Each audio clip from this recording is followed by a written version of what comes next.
ভাইরে ভাই, কমেন্ট করার একটা লিমিট থাকে। হুদাই আজে বাজে কমেন্ট না করে ভালো মতন যাচাই করবেন যে কবেকার ভিডিও, কবে গেছি। হুদাই মানুষের কি কি দেখছেন না দেখছেন এইগুলো নিয়ে আমাদেরকে কেন কমেন্ট করছেন।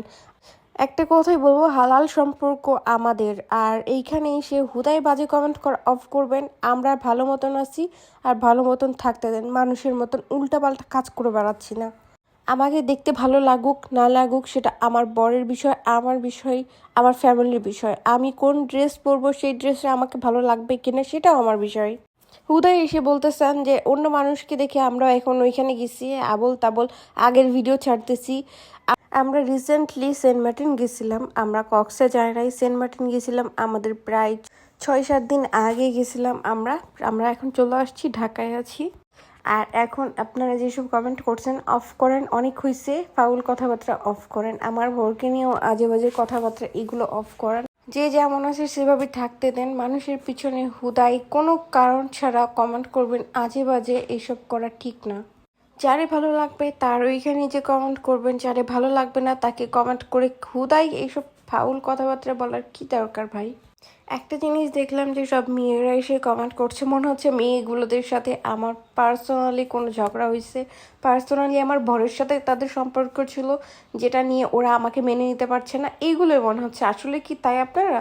তো যাই হোক, এবার আসি। আমরা সেন্ট মার্টিন যে অনেক বেশি মজা করছি। ফার্স্ট তো 2জন মিলে ঘোরাঘুরি করছিলাম, তারপর তো আমাদের পুরো গ্রুপের সাথে ভালো সম্পর্ক হয়ে গেছে। তারপর থেকে ভালোই মজা করছি। আরও নেক্সট ভিডিওতে ফানি ভিডিও পাবেন আরও। তো সারাদিন ঘোরাঘুরির পরে আমরা রুমে যাওয়ার পর একটু রেস্ট নিয়ে ঘুমাইতেই দেখছি সন্ধ্যা হয়ে গেছে। সন্ধ্যার কিছুক্ষণ আগে আমরা এই বিচে গেছিলাম, তো অনেক ভালো লাগছে। এটা ছিল উত্তর বিচ।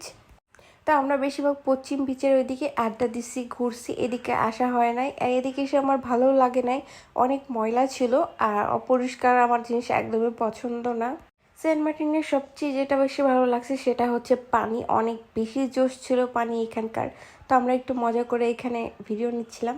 তারপর হুট করে আমি নিচের দিকে তাকাই, দেখি যে এইগুলো এত সুন্দর করে ডিজাইন করা আছে। আমি ফার্স্টে ভাবছিলাম যে হয়তো বা কোনো ছোট পিচ্ছিটা আঁকাই রাখছে।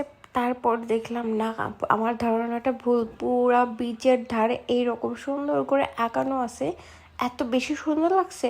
ক্যামেরাতে হয়তো বা আপনারা বুঝতে পারছেন না, কিন্তু সামনাসামনি মনে হচ্ছে কোনো গাছ বা কোনো ফুলের সব কিছু আর্ট করা আছে। এগুলো সমুদ্রের ঢেউ আসার পর হয়তো বা কোনো কারণে কোনো কিছু আঁকানোর মতন হয়ে গেছে। তো তারপর এই দিক থেকে হাঁটা শুরু করছি। অনেক দূর হাঁটা লাগবে আর সন্ধ্যা হয়ে যাচ্ছে। ভিডিও নেওয়া হবে না অবশ্য। আমাদের কিন্তু অনেক ভিডিও নেওয়া হয় নাই, কারণ আমরা বের হয়েছি যেদিকে, একদিকে ঘোরাঘুরি হয়েছে, অন্যদিকে খুব কম ঘোরা হয়েছে। কারণ হেঁটে হেঁটে যাওয়া লাগবে। এমনিতে আমরা অনেক হাঁটাহাঁটি করছি, এর জন্য খুব কম হাঁটছি আসার 2 দিন আগে। কারণ হচ্ছে আগেই যদি এত বেশি হাঁটাহাঁটি করে ক্লান্ত হয়ে যায়, তখন আবার জাহাজের উপরে উঠে আবারও ক্লান্ত হয়ে যাব।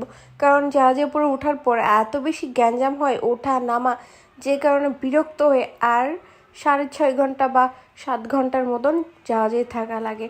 তো মজার বিষয় হচ্ছে, এদিকে দেখেন ওই কুত্তাটা কিন্তু বাইরের দেশের মতন লাগতেছে কুত্তা না। এখানকার বেশিরভাগ সব কুত্তাগুলো ওই রকম। আমি তো ভাবছিলাম যে আমি সাথে করে নিয়ে চলে আসবো, কি আর করার, নিয়ে তো আসা যাবে না। তো এখানকার মানুষের অনেক মিশুক ছিল। ওনাদেরকে যখন একটা জিজ্ঞাসা করতেছিলাম, ওনারা বলছিল নিয়ে যাবেন, নিয়ে চলে যান যদি নিয়ে যাইতে পারেন। তো যাই হোক, আমরা ওইদিকে ঘোরাঘুরির পর এই যে সন্ধ্যা হয়ে গেছে, যে কারণে একটু কিছু কেনাকাটার জন্য আমরা চলে আসছি।